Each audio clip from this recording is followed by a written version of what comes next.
তো এটা খেয়াল করতে হবে যে আমরা যাতে ইআই করার সময় যাতে করে আমরা এই জায়গায় আমরা সার্ভিক্সের মুখের এখানে যেন সাইডে যেন ইয়া করলে অনেক সময় ব্লিডিং হয়ে যেতে পারে, সেজন্য আমরা খেয়াল করবো। আর এখানে ইউটেরাস যদি আমরা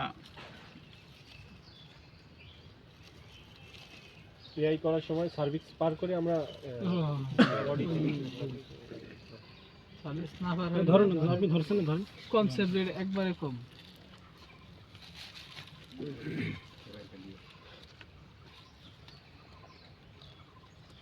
আর অবধি আবার আগে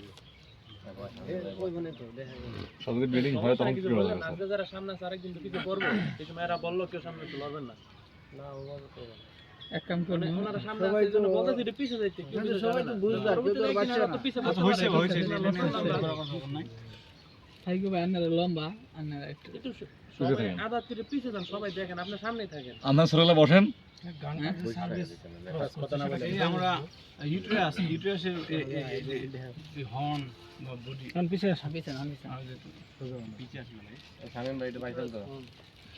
হর্ন না, এখানে অনেকগুলা গ্রন্থি থাকবে। এই যে দেখেন এখানে দুটো গ্রন্থি আছে। এখানে যখন এখানে জাইগোটটা মানে ফার্টিলাইজেশন হলো, ফার্টিলাইজেশন হয়ে কি হলো জাইগোট তৈরি হলো, স্পার্ম ওভাম মিলে যখন মিলন হবে পরে একটা জাইগোট তৈরি হবে। ওটা পরে আস্তে আস্তে এই ইউটেরাইন টিউব থেকে কোথায় আসবে? হর্নে।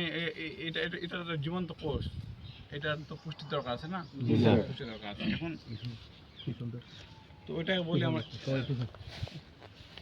ইমপ্লান্টেশন বলি আর কি। মনে করেন যে আমরা ছোট গাছ ধানের চারা এক জায়গায় নিয়ে এসে রোপণ করি, তো এরকম এখানে এই যে জায়গাটা তো ভাসমান অবস্থায় এই করে আসে, এখানে এই ইউটেরাইন হর্ন এখানে আসে, তখন সে একটা মোটামুটি এটা তার সাথে একটা কন্ট্যাক্টে চলে আসে, ব্লাড ভেসেলের দ্বারা এটা একটা সংযোগ তৈরি হয়। সংযোগ তৈরি হওয়ার কারণে মায়ের যে পুষ্টি বা আমাদের শরীরে যে পুষ্টি, এটা তো রক্তের মাধ্যমে চলাচল করে। ওই রক্তের মাধ্যমে যখন এটা কানেকশন হয়ে যায়, তখন বাচ্চা তখন মা থেকেই তার পুষ্টিটা গ্রহণ করে।